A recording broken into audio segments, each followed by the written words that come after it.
Thank you very much, Mr. President Tshisekedi, for granting me the opportunity for this interview. It's a pleasure for me to be sitting with you here in Kinshasa. I really appreciate it. Merci beaucoup, madame. Et c'est une Thank fierté you, pour nous madam. aussi, à We nous, en are tout cas, de se faire also proud of interviewer you par and la we are seule honored journaliste to be africaine interviewed by à la the Maison only Blanche. African journalist in the Laquelle White nous House. You're welcome to Kinshasa, votre délégation. you along with your delegation. Thank you. Thank you, Mr. President. So to begin, I would like to hear from you. How would you describe the current situation in the Democratic Republic of the Congo, Mr. President? Ben, pour moi, c'est une situation Yeah, qui est this injuste. is an unjust Donc, elle nous est situation imposée. as it's imposed Nous to avons us. commencé We are énormément victim. de chantiers. We have started so many République. sites in the Democratic Le premier, Republic of c'était the sur Congo. The Kidapé. first one was Donc, the one j'ai sillonné which tous les was 9 consist of voisins, building peace. les pays I voisins de la visited République all the démocratique 9 du Congo. J'ai neighboring rencontré countries to mes the homologues DRC. pour I leur met parler my de paix, de counterparts to talk about d'aller the sur des necessity projets of communs de développement developing common development pour le bien de program nos populations. for the benefit of our L'autre chantier, populations. The c'était celui other de la project was reconstruction du pays par des the one infrastructures. consists of rebuilding our L'autre country with chantier, c'était infrastructures, celui and the other one was social.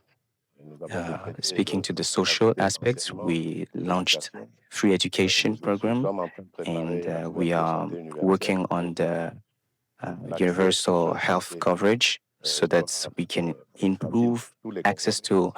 to health care for all Congolese citizens. And while we were working on all that, we were victim of the unjust war qui en réalité cache that's hiding les pillages de nos looting ressources minérales et intentions, the intentions to loot our mineral and agricultural resources. This is unfortunately the unjust situation that we are experiencing. You mentioned a few times injustice and victim. What would you like the international community to better understand about this conflict? Something that maybe it's often overlooked or misunderstood. Well, the international community should understand that this started from the genocide from Rwanda in 1994. Back then, the DRC was called Zaire, and the Zaire president, late Mobutu, was invited to open the borders to receive the Rwandan refugees that were running away from genocide. But unfortunately, among those victims, there was among them genocide causes doers, and we would have done it otherwise in order to control those genocide doers. But we gave to Rwandan army the authority to enter the Congolese territory and to sort that issue. And from that time on, the crisis started in the DRC, and the international community have forsaken us. And we are victims, and we have millions of victims recorded since then. Now, we believe that the international community ought to take side with us and help us sort this situation. That's why I would like to hereby thank the Trump administration for the efforts they are doing, and I'm even convinced that this will be successful. And I really want to say that finally the international community, through the United States taking the lead, have understood that they needed to help the DRC people. Let's then talk about this upcoming peace deal signing ceremony. What is this peace deal about? Can you explain?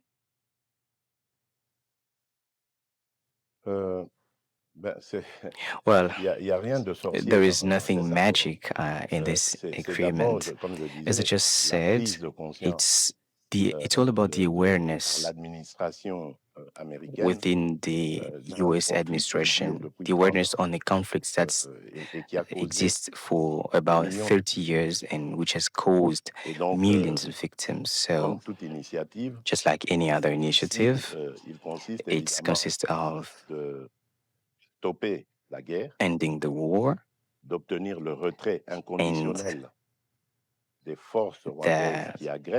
achieving the unconditional withdrawal of all the armed groups and all. In addition to that, we also have to come to a solution to this war, which is basically an economic war. And just to give you background, I just said it. This is something I've tried to do when I took office in 2019. I went and paid visit to neighboring countries. And back then, there was Rwanda and Uganda and Burundi that were the most concerned, because back then, Burundi also joined Uganda and Rwanda against the DRC in order to suggest this deal between us and see how we could be able to move towards a cooperation based upon economic exchanges instead of fighting, having these tensions, useless tensions that would have consequences on the stability of the region. Unfortunately, in 2022, Rwanda went on war against us, and Uganda understood that we are now building good relationship with President Museveni, and Burundi, thanks to President Ndayishimiye, they have also considerably improved their relation with the DRC. They are now a sister country. Now, we hope that with the mediation of the U.S. administration, this peace will come true. Why do you think President Trump is so interesting to bring peace to DRC? Why he's working so hard to bring peace to DRC, in your point of view? Mais d'abord parce qu'il l'a annoncé. First and foremost, because he announced it. Ensuite, parce que and then President Trump represents the first world power. The US are actually the leaders, and everybody knows the influence of the US. I was talking about the international community, and I believe that the United States has some responsibility in what's happened in the region. This might not be to mean that they are guilty, but they have the responsibility, which is that they trusted a regime, Rwandan regime, that was involved in the genocide, and as they were trying to correct the mistakes they made, they even caused other mistakes and other crises in the DRC. And I think this awareness from the US administration will change the tide. As you know, Mr. President, President Trump eagerly desired to bring peace to DRC, as he personally told me many times. And he put together this specific team that has been working really hard to push this deal to really happen. And he not only wants to bring peace to DRC, he also wants to end the war between Russia and Ukraine. He's looking the situation in the Middle East. And my question for you, Mr. President, when we see peace finally reach DRC, are you considering to be the first African president to nominate President Trump for a Nobel Peace Prize? Pakistan just did it, by the way. Quand est-ce qu'elle interviendra, ça c'est Dieu seul qui sait. When would we achieve peace? God alone knows. Un mérite ici que je I owe something to President Trump. I acknowledge that he really considered this issue personally, and we really owe acknowledgement for this. Appointed a very ineffective team led by Dr. Massad Boulos that are working with, in collaboration with our friends from Qatari, and also with the presence of the African Union, led by President Foreign Yassir Bey.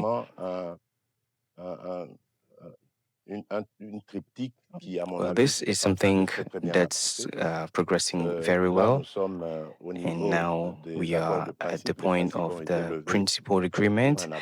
A set of principles has been selected for the agreement, and if everything goes well, by the end of next week, both of our foreign ministers from Congo and Rwanda would meet in the United States to sign more than a principal agreement, and then we will come to endorse around President Trump in the United States. But I don't know when that would take place. It will depend upon both the progress of the events on the ground, but also it will depend on the U.S. agenda, as we know that the U.S. are involved in so many issues.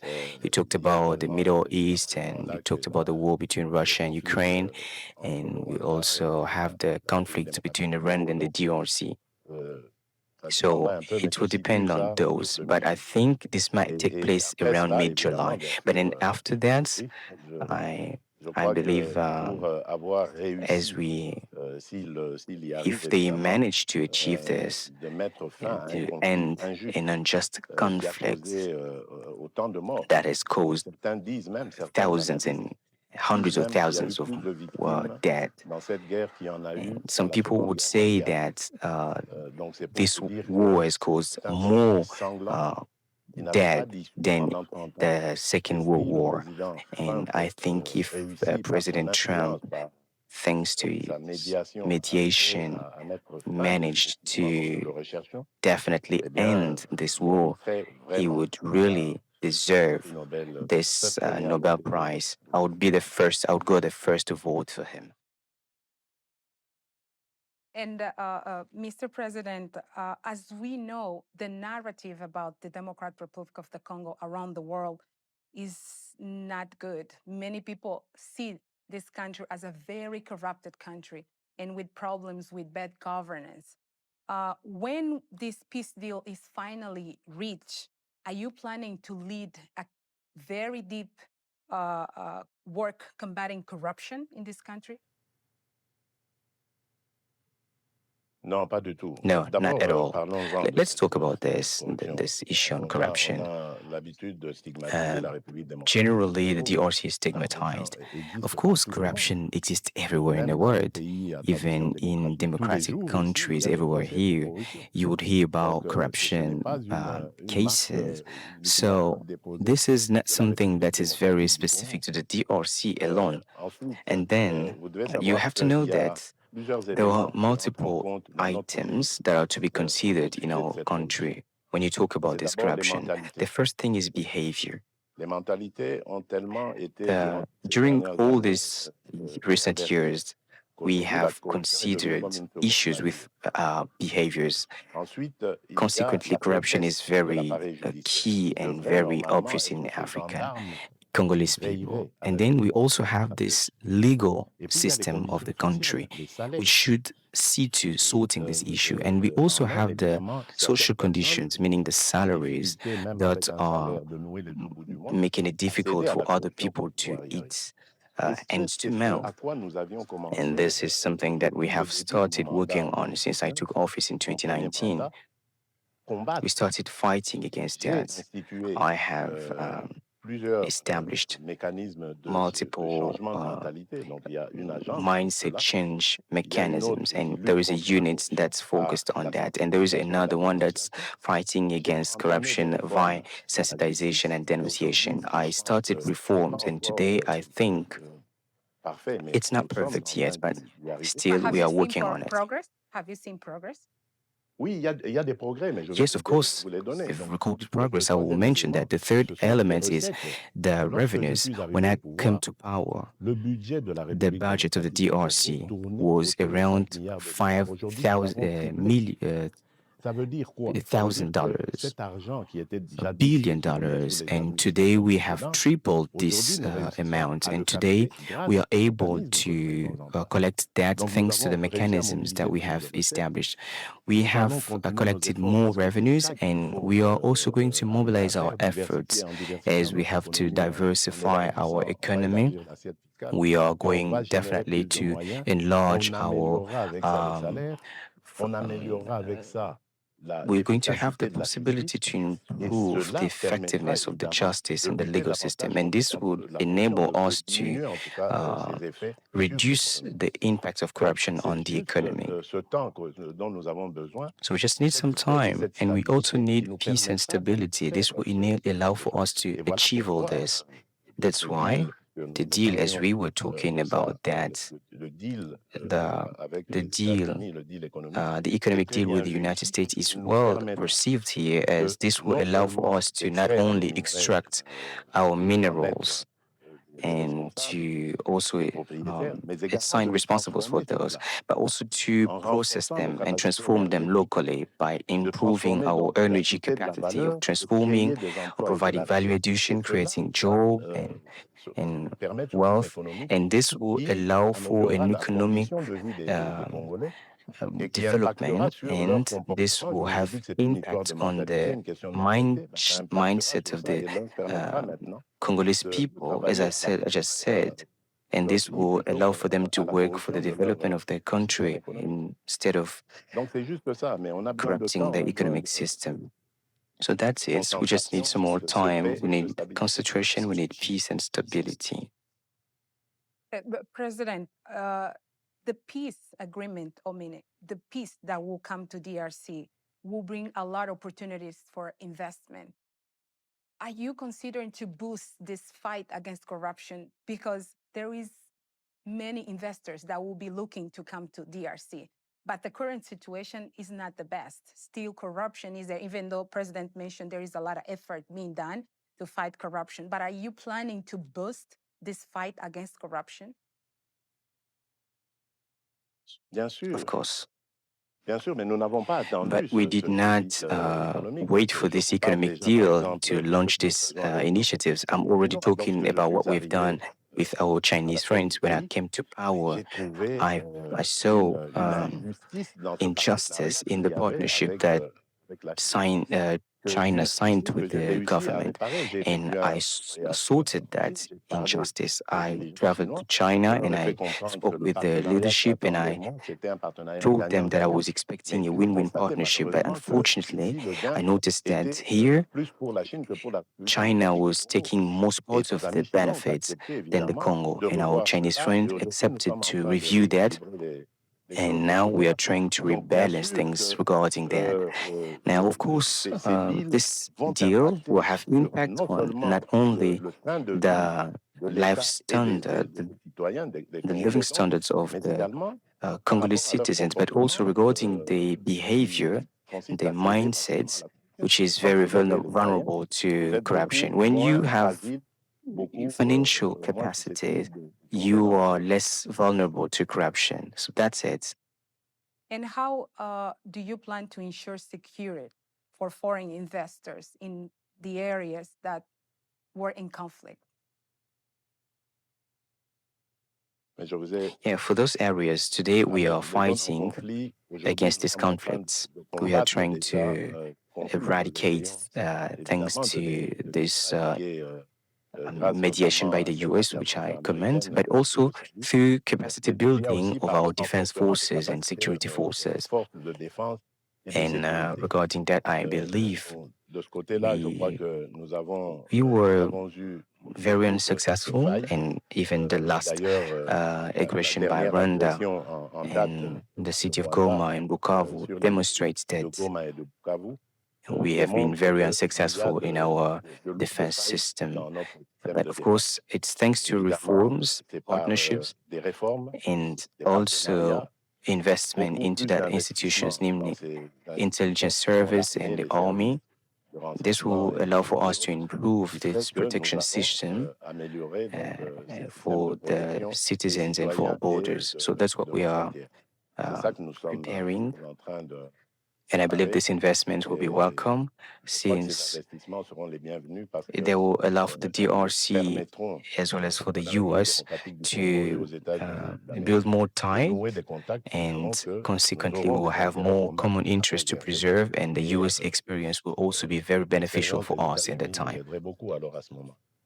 And do you have policies to engage the Congolese diaspora in national development? There is a lot of Congolese very talented and with skills that can also bring their knowledge to develop the country. Are you planning to have any policy to engage those Congolese people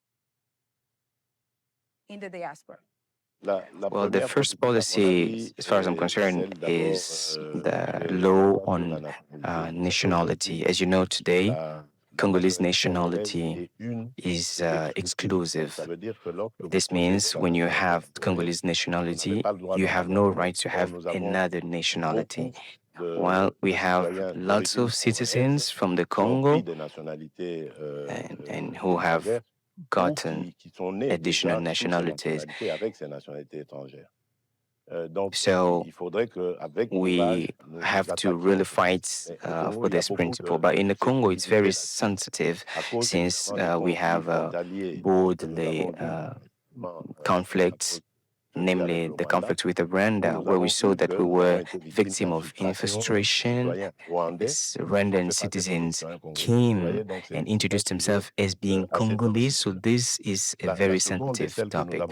And the second thing that we have already started doing, which is canceling visas for citizens with Congolese origin, even though they have another additional nationality, they have the rights to come back to the Congo without any visa requirements. So this is something effective since I took office.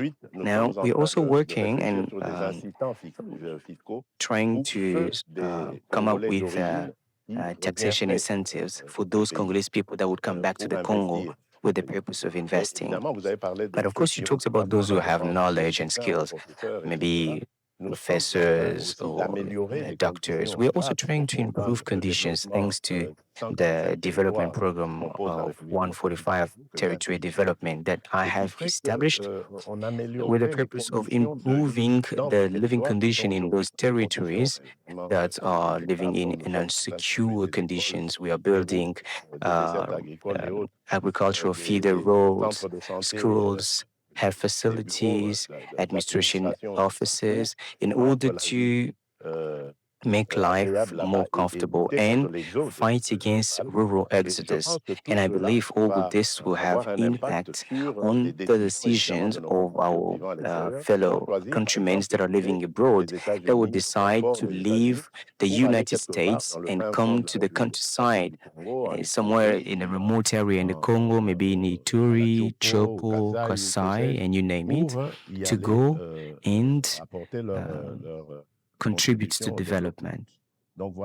So these would be the main major pillars that we are developing. As I just said, it takes peace and stability because it's impossible to achieve such without peace and development. And Stability. Mr. President, I have one more question that probably many Africans are trying to listen from you. In your point of view, what is so difficult for Africans to find solution for their own problems? For example, what went wrong with Luanda process, Nairobi process, African Union, SADC, all those Africans trying to bring solution for this conflict between DRC and Rwanda, that at the end of the day, DRC ended up looking for solution in Doha, and now is the United States leading this peace process. Madame, vous avez posé une question vraiment, well, you've asked a very key question, which speaks to the very necessity of the existence of Africa. And I'm very against this sort of hypocrisy that we have between Africans. We easily talk about African solutions to African problems, but to some point, thanks to this the trial, this unjust crisis that we've been experiencing caused by Rwanda, it's helped me have a clear view of this slogan, which is void. And we had proof and evidence. We were subject to Rwandan aggression, but I did not see African countries, at least not many African countries, that would stand and claim against us. Some counterparts would approach me and tell me during some forums and African forums, they would tell me something in private, but they would not be able to say it openly. And I have to really commend President Lorenzo, who is an excellent mediator who really tried his level best to achieve this peace. And if there was no, if we managed to meet in December 15 in Rwanda, we would be able to sort this issue with the crisis. I also commend some SADC countries that have supported us. I would mention South Africa, Tanzania, and Malawi. These are countries that have really considered this seriously in order to make progress. And also have to say thank you to Uganda, Kenya, and Burundi, basically Burundi. They have, they really stood with us and took side with us. I really have to mention this country because many others did not take the courage to be involved as these countries have done. And this is the issue that we have in Africa. Obviously, we also have some influence from outside the continent, I think. But I believe Africa, the true independence is to be able to say that we have principles that we agreed upon. And among these principles that we agreed upon, we have the one that speaks to the non-aggression of an African state on another African state. So once this is successful and achieved, this is a principle that we all agreed upon. We should be courageous enough to say this cannot take place, but we're not doing it. The issue with the Africans is that we are ourselves the very problem. We are accepting and agreeing upon principles that we do not abide by. When I took office in 2019, there was a resolution that read in 2020, the objective would be to silence the arms and weapons in Africa. Was it achieved? No. Today, it's very unsuccessful, meaning we are voting principles that we do not even abide by. As long as we behave this way, other continents would never respect us, would be crying here and there saying that African people are not respected. This is what we have to stop doing. We can only be respected by others as long as we are able to respect the commitment we made. President, that we as an African, we are not united. We don't have the same view in some matters. That's why we continue to have those problems. Well, our union is only, it's not real. How can you ever talk about unity when a nation can go cause millions of deaths in a neighboring territory? And this is seen by everyone with the purpose of looting of minerals. What kind of unity would you talk about? I want you to really delve deeper into this word. I cannot define unity with this behavior. So it's only, it's not real, that unity. We just talk about it, but it's not real. Maybe I was naive as I believed in this African unity, but I think it's, I think this is the lesson that I learned from this crisis. And it's really, therefore, important to go everywhere across Africa and say that the African unity that we all talk about is not real. The African unity would really start with respecting the principles that we have selected and voted for. And the one that... One last question, Mr. President. What message would you like to send to President Trump, saying that finally those years of war that Congolese people have been suffering is about to end? Well, first of all, I have to say thank you for his interest, as during the first term of President Trump, he completely overlooked Africa. But now he has demonstrated interest for Africa, and we thank him for that. And I also want to encourage him to pursue and advance. For Africa, I am convinced, and I believe I'm not the only one believing this, Africa is the future of the world.